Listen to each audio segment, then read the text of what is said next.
Welcome to America's Top Rebbetzins. May Hashem watch over all the Jewish people, bring the hostages back today, and give enormous strength to all the IDF soldiers, including Eliezer Raphael Leib ben Emunah, Idan ben Bered, Eli Nachman Ezra ben Miriam, and Ezriel Mordechai ben Devorah. Please click on the subscribe button to subscribe to us on the America's Top Rebbetzins YouTube page, or click follow to follow us on your podcasting app so that you are the first to know when an inspiring new episode is posted. My name is Vera Kessler. I am a life coach. I specialize in transformational life coaching and accountability coaching, and I help women step out of the chaos and into their own self-confidence in a very authentic and genuine and long-lasting way. So if that sounds good to you, please feel free to schedule a discovery call with me through my website. The link for my website is below in the show notes. I am very happy to have on today's show Rebbetzin Chavi Welton. Rebbetzin Chavi is a shul Rebbetzin. She was a shul Rebbetzin in the Hamptons and in Westchester, and she was also the campus Rebbetzin at Manhattanville University. Rebbetzin Chavi and her husband Rabbi Levi Welton, they run a young professional Shabbatons around the tri-state area, and they were recently appointed shluchim, emissaries, for Chabad of Vanderbilt Alumni Association, working with young professionals in Manhattan, and they will also be going out on shlichus to Dix Hills in Long Island to help enhance the outreach activities of the High Center under the leadership of Rabbi Yakov Saacks. And in addition to all her spiritual work, Rebbetzin Chavi is also an OB-GYN doctor. Wow, thank you so much for being here. Please tell us more about yourself and what you do. Sure. Thank you so much for having me. And really, it's incredible the work that you're doing. So thank you. Yeah, I think you pretty much said it all. I am in my last year of OB-GYN residency, so I'll be finishing up in 2 months. I'm out here on Long Island. Probably will be going a little further out east. Yeah, essentially, I have always had a passion for women's health. I came into obstetrics after working as a doula when I was in college. I was interested in midwifery. When I decided to go into medical school, I went to Stern and I went to Einstein, and I had a really great support system. They have really, really amazing mentoring. So many from women going into medicine today, way more than ever before. We have organizations like JAUMA and Jewish Physicians Network, and really incredible things going on. So we're really lucky that in today's day and age, it's so much easier for us than the people who came before. But yeah, my husband was always really encouraging and supportive and really pushed me to go for it. Um, and it's just been very rewarding, and something which, we integrate a lot into, um, our work in the rabbinate as well. Our work with women's health. I do a lot of like Kala teaching and different things on just like period health and sexual health, with young girls, and yeah, and labor and delivery, and it's a lot of fun. It's fantastic. It really is fantastic all that you do. And it's so interesting that more from women are going into the OB-GYN field. Like, I think it's fantastic. It's always good to relate women to women. I know there are also male gynecologists, and that's totally fine, no judgment. But it's always nice woman to woman, and especially Jewish woman to Jewish woman. So it's very, very Yeah, special. definitely. Yeah, we've had a lot of great role models who came before as well. So it's nice to also not be like in uncharted territory, and we are thankful to those who carved the path for us. Definitely, for sure, for sure. And actually, we're going to be incorporating both aspects of your life, of your world into this conversation today, because today we're going to be talking about a topic that I have actually never spoken to anybody about ever. We're talking about childbirth and Chasidus. It's going to be deep and fascinating. And so I want to start at the beginning. So when people think about childbirth, they usually think about going into labor, their water breaking, the pain, the Lamaze breathing, and maybe thinking about, I just need that epidural. But I have never heard of anyone thinking about or even incorporating Hasidus into childbirth. So can you please share with us in detail the correlation between childbirth and Hasidus? Sure. So really there are so many. To start with, one of the things that really just stuck out to me in general about femininity, and just, what is inherent to a woman. There's one of the most foundational memorim in Chabad is called Basi L'Gani. It was originally published by the Frierdiker Rebbe, who was Rabbi Yosef Yitzchak Schneersohn. In 1950, he wrote this series of memorim with 20 chapters. He published it in honor of his grandmother, Rebbetzin Rivka's yahrzeit. And when the Lubavitch Rebbe's son-in-law, Rabbi Menachem Mendel Schneersohn, assumed his leadership position a year after his father-in-law passed away, he chose to share his own mimer explaining this Basi L'Gani every single year on the Frierdiker Rebbe's yahrzeit on Yud Shvat. He would share a mimer explaining one of the 20 chapters written by his father-in-law. And this whole mimer, really a core concept, is this idea that the Jewish people are being recognized as Hashem's bride, in the feminine. And the first line quotes Shir Hashirim It says, Basi L'Gani achosi kala. It's this famous line. I've come into my garden, my sister, my bride. And we reference this idea on Shavuos that the Jewish people, the Matan Torah was like a wedding between the Jewish people and Hashem. And the whole message is essential of Basi L'Gani is essentially that we are here to express godliness down in this world. And elevate the mundane to the spiritual. And it's all written in the feminine because this is mainly done by the women. We are the ones who are most often involved in these mundane matters. Physically, we're birthing our children. We're physically nursing them. We're physically changing their diapers. We're picking them up. We're like, everything is very physical. And we're uplifting it to holiness. And we know also that Hashem's Shekhinah, the word for Shekhinah is in the feminine, the divine presence, because being able to make this mundane world a place in which the Shekhinah will rest is very much a feminine attribute. And there's other places as well in Chasidus where really the feminine energy is very connected to the Geula. The Alter Rebbe, Rabbi Schneersohn of Liadi, he was the founder of Chabad. He specifically drew a comparison between the process of a baby's birth and the spiritual process of the Geula. He compared the physical birth of the baby to this like unveiling of a new level of understanding of spiritual growth in a soul's journey. And he said, just as a baby comes into the world, a person can experience like a spiritual birth through learning and practice and spiritual transformation. And Lubavitch Rebbe later also stressed this idea. He expanded, drawing parallels between the birth of a child and the ultimate redemption of the world. He said the birth of a child is a new life, and similarly, the Geula is going to be like a new era of peace and understanding. And the Alter Rebbe literally used the words, the Jewish nation are pregnant with Hashem's light in his writings. Wow. He literally said this concept, and he also talks about this concept of Ein Sof. It's like a whole other kind of lofty concept of like this light without end, that we're pregnant with it, and through contractions, through tzim, which is this other kind of lofty Kabbalistic idea to go into in Tanya. It's a whole other conversation we won't get into, but literally the word symptom is contractions of this light. That's how we essentially birth Hashem's light, through contractions. And the Rebbe would also refer to this process a lot of times as the birth pains of Mashiach, as we're getting closer to the Geula. So there's a lot of different just kind of references to pregnancy and birth and delivery as this like, transformative thing that is also, a mashal for the neshama and what we go through. And this is really the way that women were inherently designed, right? We know a woman's uterus literally creates and nurtures a child. The man can plant the seed, but the woman actually grows and brings the child into life. And women have this power of being creators. It's also just in everything we do, right? We know the man can bring the wheat in from the field, but the woman turns it into bread. Not to say that like men can't cook and, that's awesome. But in general, we know that this is just like an inherent, in the woman's essence to be able to create and to bring life. It's so, I love that you say this because yes, especially in the concept of Geula, I heard so many times, and I never connected the two, but like Geula, it's like the birth pangs of Mashiach, like all this, the war, the strife, everything that's going on right now. It's hard. It's a constriction, it's a contraction, and it's painful. It really is painful.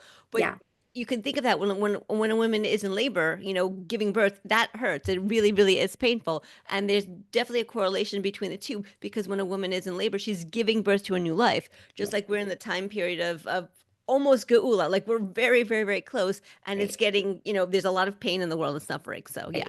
And we know that the closer we get to that Geula, it's going to be even like the hardest of times, yes. Right? The closer you get to delivery, the contractions get worse and closer together and stronger, and the burning and the, like it's the hardest, and you're right at the end, and then it's like all worth it. Yes, definitely. Very much so. Right when you asked me like to participate in this podcast, I had actually learned this Sika with my husband right on Pesach. So I was like very excited about it, because I was like, oh my gosh, an opportunity to share this. I had never learned this before. But it's one of the coolest Sikas of the Rebbe that I learned on Pesach. He gave it over in the year 1988 on Achron Shel Pesach, on the 8th day of Pesach. And the 8th day of Pesach is a very special day. We have this meal. We start in the late afternoon called the Mashiach Suda. And it's really because on that day, the energy and the light of the Mashiach and the Geula, we believe that it's more revealed. And that's also why on the 8th day of Pesach, we read the Haftarah from Yeshayahu, which talks about a lot of the prophecies about the Geula and the Mashiach. And it's a very, very special day. And actually, like we have a custom to drink, again, 4 cups of wine and like do a whole Farbrengens, because it's like, the Seder night as well. Anyway, so on his Sika that he wrote and that he presented on Achron Shel Pesach. And I want to credit Rabbi Y.Y. Jacobson because he also summarizes this so beautifully. When I was like trying to kind of, tie it up succinctly, I referenced that. So I want to give credit where credit is due. But essentially, the Rebbe quotes this very strange statement in the Gemara regarding Mashiach. He says, when the Gemara describes Mashiach, the person who's going to redeem the whole world from oppression and corruption, it describes him as a Caesar. And it describes King David as a half a Caesar. So it's weird on so many levels. He asks a couple questions. He says, first of all, what does this mean? Why is there going to need to be a Caesar and a half a Caesar? And why would they even use this word Caesar, right? The word Caesar comes from Caesar. It's this Latin term. It was the name of this like dictator of the Roman Republic, Julius Caesar. He was essentially, responsible for the destruction of the second Beis Hamikdash. He played a critical role in the transformation of the Roman Empire, and he emerged as like this unrivaled leader, super powerful. But it's very strange because usually in the Torah we refer to a king as a melech, right? And we say melech HaMashiach, and the viceroy, the second in command, is called the Mishnah Lamelech. So why here is it using like a Caesar and a half a Caesar? And why suddenly is it talking about like Mashiach as a Caesar when it's talking about an emperor who was responsible for like the war against the Jews and the destruction for the Beis Hamikdash? It's like the exact antithesis of who Mashiach is going to be. He's going to ultimately redeem the Jews and rebuild the Beis Hamikdash. And so he goes on to explain in a Sika that we need to understand the origin of this family name Caesar. So he says Caesar in Latin, it means to cut. And that's where we get this term for a cesarean birth, what we call today a C-section, basically when the fetus can't come out via the natural birth canal for whatever reason, and the mother's stomach is cut and the fetus is taken out. And this procedure actually dates back around 700 years before Julius Caesar.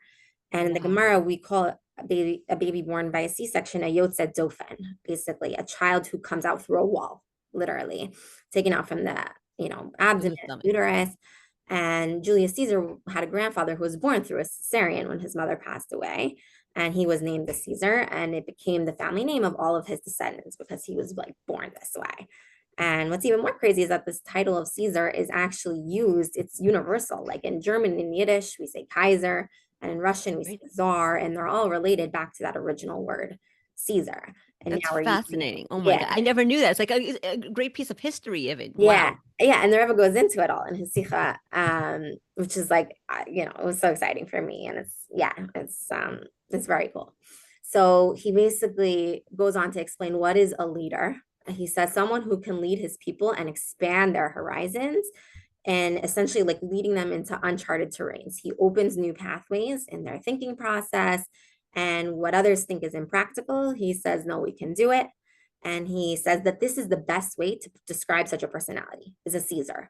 Someone who was powerful, someone who was revolutionary. They created doors, literal openings when no one saw it possible. He recreated the Roman Empire. He conquered other lands. He says a true leader extracts the child through unconventional pathways. When people see closed walls and we can't get it out, he creates an opening. So by no means am I advocating for like elective C-sections. We all know like vaginal birth is ideal as long as it's the safest route for mom and baby. But he says this is why Mashiach is referred to as a Caesar. And from all the Caesars in history, he's going to be like the greatest one yet and really like transform the consciousness of the whole world. He has to think out of the box in the most radical way. And then he also talks about this idea of like a half a Caesar. Why is like David a Melech compared to like a half a Caesar?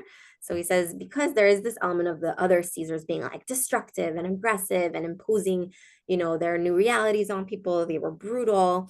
And the uniqueness of Mashiach is that even though it's going to be revolutionary, it's not going to be imposed on humanity. He's going to reveal like the potential that we have in us already and just show us what's always been there.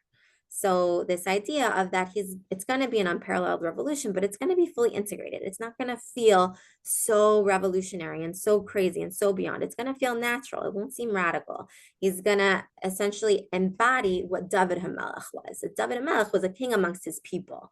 And we know he was known for really operating within the framework of his people. And so that's why there's this whole idea also of Mashiach ben David, and Mashiach, that he was really, he's going to have that element of like a Caesar and breaking all boundaries and thinking outside of the box, but also, more like within the framework of his people, and that it's going to be something that's also natural to us. That's So it's just really an amazing. incredible Sika that I was so excited to have the opportunity to share when you asked me. It was like literally like a week or two later. I love It's it. something And I that love changed the my timing. mindset, when I do this in practice and I'm like, oh my gosh, like we're actually, because it's Yeah. true, it used to be people would die in childbirth, God forbid, and there was no Yeah. way to stop it.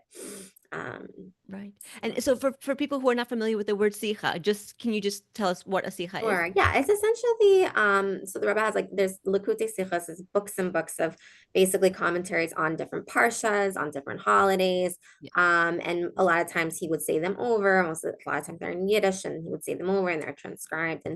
Um and then there's also like mimers, which are discourses, which are like I didn't grow up Chabad, so this is also like a lot, since I married someone Chabad and came new to it. So a lot of it is also kind of like new to me. But the way I seem to understand it, and anybody who grew up Chabad can also correct me if I'm, wrong. But the way I understand it just in my learning is that like the Sikha is more like a commentary on like a lot of times the Rebbe quotes Rashi and they'll comment on like the Parsha and the or like a holiday or just like an idea and present like question and answer type of things and really go through it.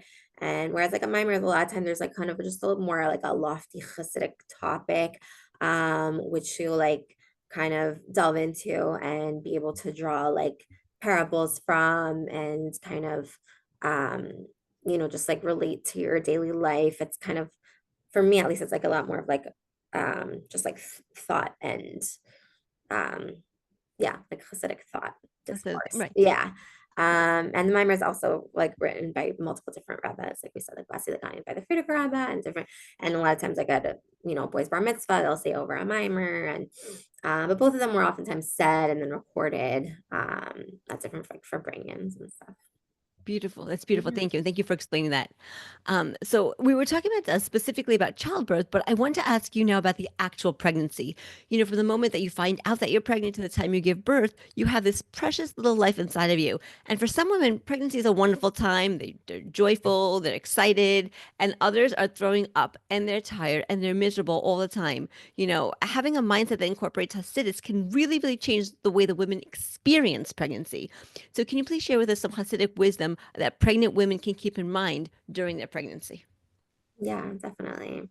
So there is actually a podcast out there called Living Chasidus. There's a Rebbetzin Michal Weiss in Crown Heights, and she has a really wonderful program she does for like post-seminary girls in Brooklyn.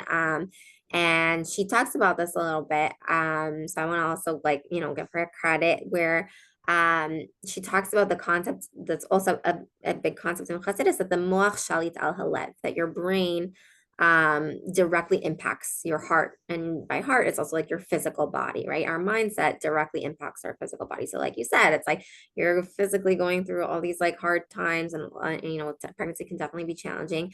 And we know when you enter into a situation and from fear and anxiety, your whole body reacts, right? So, when you come into labor and delivery and people are nervous, people are anxious, people are your body physically reacts. Your palms get sweaty, your heart starts racing, you can start breathing heavy, you can, everything is really interconnected. So if we come into our pregnancy and our birth with this fear, it really can have an effect on our body. We see it all the time. Patients are afraid of the pain and they, clench up and they're afraid to push, and then, it can impact the delivery. So we know also that even just during the pregnancy, maternal stress and anxiety, it can impact um, the pregnancy and the health of the pregnancy.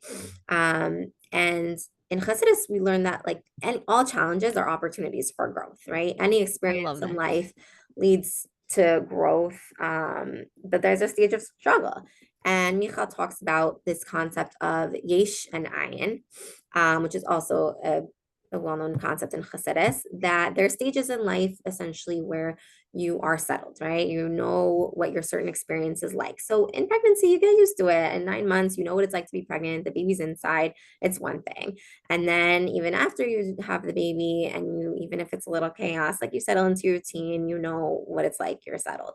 But there's this unknown in between, and that unknown is the labor and delivery.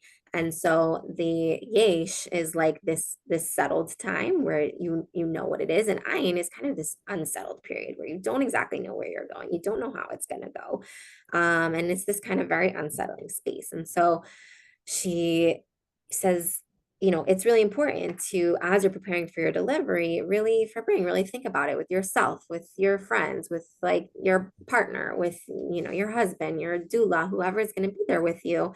And really try to shape your mindset of like, yes, it's unknown. Yes, Hashem is leading this show, but it's not going to be this horrible thing that's going to lead to something good. Like it can be a good process. It can be something that the journey itself can be good. And there's so many people who do all different, amazing things in birth, hypnobirthing, and, like you mentioned, Lamaze and just classes to prepare yourself. I do think that whether it's your first or whatever number baby it is, it's always good to like, you wouldn't like show up to an important interview without preparing, or a important like life-changing event. Like this is something that you do need to prepare for in some way, and like what's going to be your coping mechanisms, and who's going to be your support people, and just kind of shaping that perspective before you're like writhing around in pain. And that's where like I'm a huge proponent of doulas. I was a doula, and it's very much, we have evidence that, one-on-one constant support in labor can decrease the rate of C-sections and really improve outcomes. It's really evidence-based, so I really highly endorse that.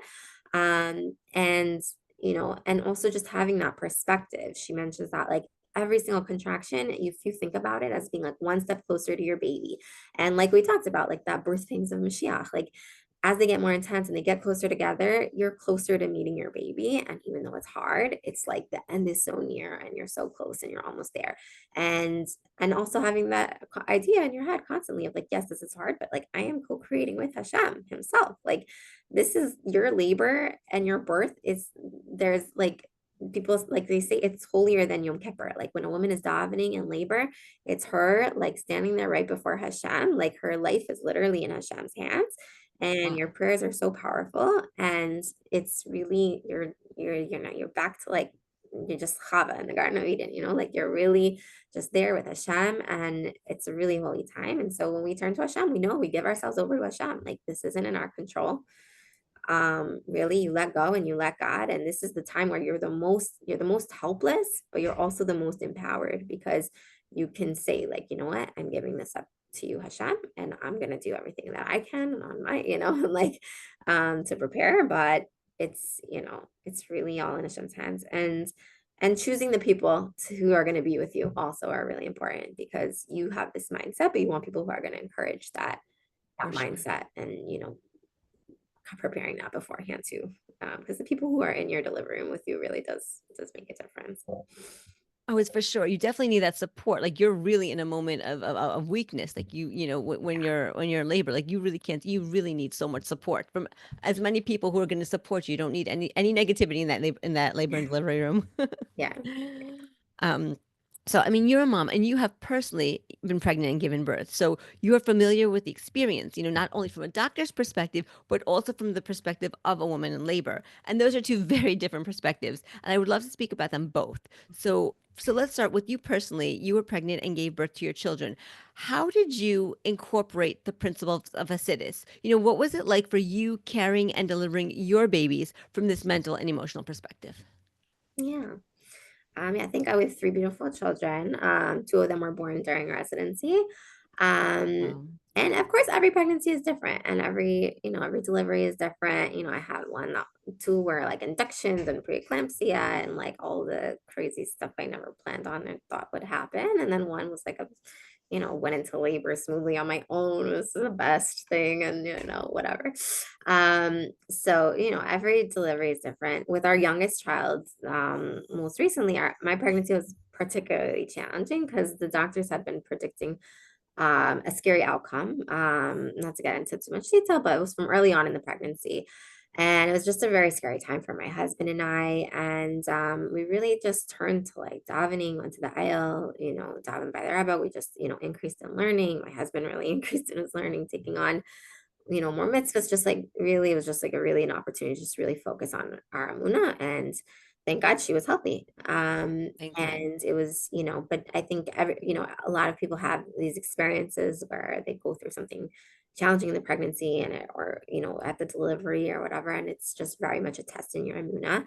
And everyone's going to process things differently, which is also like a whole, conversation for another time. And you never want to like tell someone, just have a little faith, like it's, obviously like you have to do what's going to work for you. But I Yeah. think having a strong foundation in Chasidus and Emunah like really did help us overcome the challenges, because when something wasn't going as we expected, we knew where to turn to. We knew to call our mashpia, to call our rabbi, to, discuss with our parents, like going, to daven. Like we had a sense of direction. We had a sense of like, this is what we can do. We can't control this, but like, this is what we can control. And I think that really helped. And again, that concept of just like letting go and letting God, and just, like trying to, as much as you can, come to terms with like, this is what God, like just God, please make it be good, but this is your will. And when it comes to my patients and advising them things on like various things throughout pregnancy, I very much relate to my patients like the same way I relate to my community members as a Rebbetzin, honestly. To me, like Torah and medicine, it's all the same. Like when I describe to my patients what's going on in their body and like the processes surrounding their pregnancy and all the different variations, like it's all just sharing the way that Hashem created us. Like Hashem made our bodies just like Hashem gave us the Torah. Like it's all the same to me. It's literally just our body is just Hashem's creation and his gift to us. And in fact, actually Rabbi Moshe Tendler, he and many other Rabbanim also held that they hold that it's permissible for this reason, and even in the spirit of Shabbos, to study medicine and healing on Shabbos. And this was like a big thing when I was in medical school, and I went to Einstein. There's a lot of us, from students there, to study or not to study on Shabbos. You have a big test coming up, but really because you're just learning about Hashem's creations. And so counseling and teaching my patients, to me, is teaching Torah in a way. You're sharing about God's creations and the way he made our body and all the, different intricacies. So my approach is essentially the same as in the rabbin. And I think my husband also relates this to, he's also a psychiatric physician assistant, works part-time as that, but he has very much the same mentality, and it stems very much from Chasidus. There's also another core concept in Chasidus. The Rebbe Rashab, who was the fifth Lubavitch Rebbe, he was the father of the Frierdiker Rebbe. He taught that every Chassid is a lamplighter. And this idea was carried on by our later Rebbes, where basically a Chassid is someone who goes around just lighting up the souls of others with Torah and with mitzvos. And so that's like how I kind of relate to my community members, but also to my patients. Because if you look at the Hebrew word for to light, right? Usually when we light Shabbos candles or the menorah, we use the word lehadlik, which literally means to light. But when the Torah uses the word for lighting, it uses the word laha'alot, like the halotcha, right? When we talk about lighting the menorah and the Mishkan. So Rashi says, how do you light the menorah and the Mishkan? He says, that you take the wick and you don't put it directly on the other wick, but you place it so close to the other wick that it captures the flame and it ignites on its own. And so that's what the idea of the lamplighter is. The way that you inspire others, you're not imposing your will, but you're exposing them to what you're doing in the light of Torah and the beauty of Judaism, and you're bringing them close, or you bring yourself close to them so that they can experience it and they can ignite on their own and form their own relationship with Hashem. And so this is the same way that I relate to my patients, because your job is not to tell them what to do or impose your opinion. We share with them, I share with them my knowledge, my experience, the evidence, the research, expose them, allow them to make an informed decision. And when your patients and your family members, they feel that you truly care about them and care about their well-being, they receive the information better. Usually we all do, if we feel that it's like coming from a genuine place. And so for me, this idea of like being a chassid and being a lamplighter is the exact same approach in the way that, I relate to my patients. And it's so beautiful. It's like really, really gorgeous. I love that. I love how you merge the two concepts together. Like our body is Hashem's creation. And I love the lamplighter analogy, like in Hasidus. Yes, you conduct yourself, you live your life in a certain way that you inspire others, not by shoving it down their throats, not by you must do this, but just by being the example yourself, like a really strong, standing, like a bright light, like a really shining light example to others. And I love the way that you also, like as a doctor, what you tell your patients, you explain to them, this is what it is, this is the research, this is, what's going on in your body, and you explain it to them. You're not shoving it down your throat. You respect them enough because each woman is different. She comes from a different philosophy, a different mindset. You're just giving her the information and allowing her the respect and the time and the space to process the information that you gave her and make the decision that's best for her with this knowledge that you have given her. It's really, really, it's fantastic. It's so beautiful. I love that. I I like that really, really resonates with me. So thank Yeah. you for sharing that. Thank you. Yeah, I mean, it's important in all of medicine. We talk about autonomy. It's a big, just really important because it used to be unfortunately a lot more paternalistic where, people were just told what to do and, you should take my advice, and whereas now it's really about, a shared decision making. And especially in obstetrics, especially when somebody is becoming a mother, birthing a child, and this is like they're making this decision for them and their child. And if you can't make that decision for them, like they're literally, this is their first decision that they're making for their kid. Right. And so it's like crucial that this isn't my decision. Right. It's like this is my job to share with you, like we said. Yeah. You have to come to that decision on your own.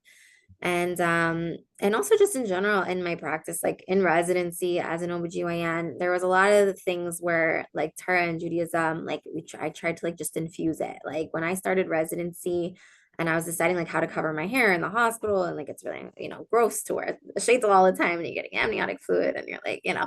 scrubbing in the OR. But a lot of people like wear scrub caps, they have like specifically medical caps, and that's like pretty easy. But Myra advised me to wear a tichel because, that way Oh, everyone would know that I was a religious Jew. For me, it makes my identity obvious, and everything I do, I can be like, yeah, it's like, you're a walking Kiddush Hashem, just in the fact that like, you're wearing a tichel and people know. And so I think that has been something that's just like been, kind of kept, the flame alive when I'm like working on a Saturday 24-hour shift and you're like, you know what? No, I'm Jewish and I'm proud. And one of my most special moments actually of my training was when I was working a 24-hour shift on a Shabbos, and we had a patient who needed like an emergency C-section, and we were in the operating room and we were prepping and draping, and my attending and the anesthesiologist were all Jewish.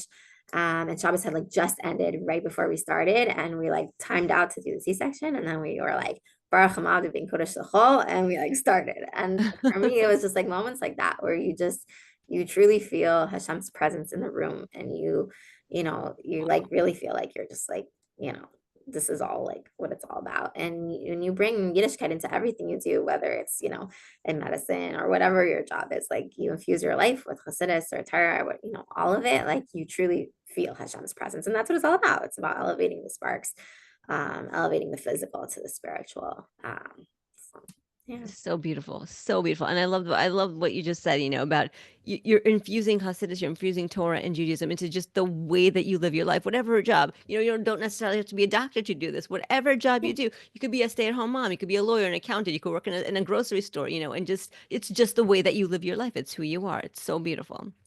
Yeah. Um, so we have time for one last question. And, I'm wondering, we talked a lot about childbirth and we talked about pregnancy, but now I want to ask you about the postpartum period, after the baby has been born.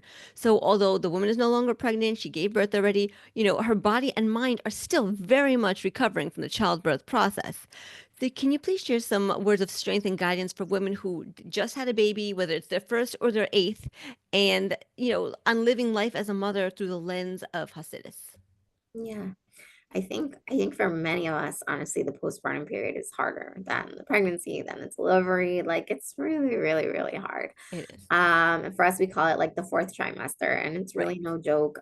Like there's, whether you have a vaginal or C-section, and you have postpartum blues, and whether it's your first or you have a bunch of others, and this is like you don't have time to sleep while the baby sleeps, and it's just a really, really hard time. So, when we're freshly postpartum, like we're recovering, our body's recovering, and physically, like we just can't do everything. And we're used to being able to do it all as mothers. And, you're literally forced to rest and recover. Like you're still bleeding, and like you literally, like you have to, like you're just forced to like stay put. And yet during this time, like our ability to serve our children is like our strongest desire. Like I know, like when I had my like later babies, like I was like, I need to get my son to school, and I need to like make sure he signed his homework. And like it's just like all you just your mother instincts like kick in, and like all you want to do is like, you're home now and you like want to take care of your kids, but like you can't like physically always do it. And it's just like Hashem has this desire to like be with us in this world, a mother desires to be with her children. And just as we invest in our relationship with Hashem, and the more the brachas flow, like it's a similar thing. When the baby drinks the milk, the more the milk will come. And the ratzon of a mother to give is so strong. And the relationship between a mother and baby is like very physical, right? She like literally carries the baby for 9 months and nurses it and changes it. And we sit in this like very physical dimension, like our warmth of our body and our scent like literally puts our babies to sleep, and our nervous systems are reacting to our baby's cries, and like our bodies are just doing so much.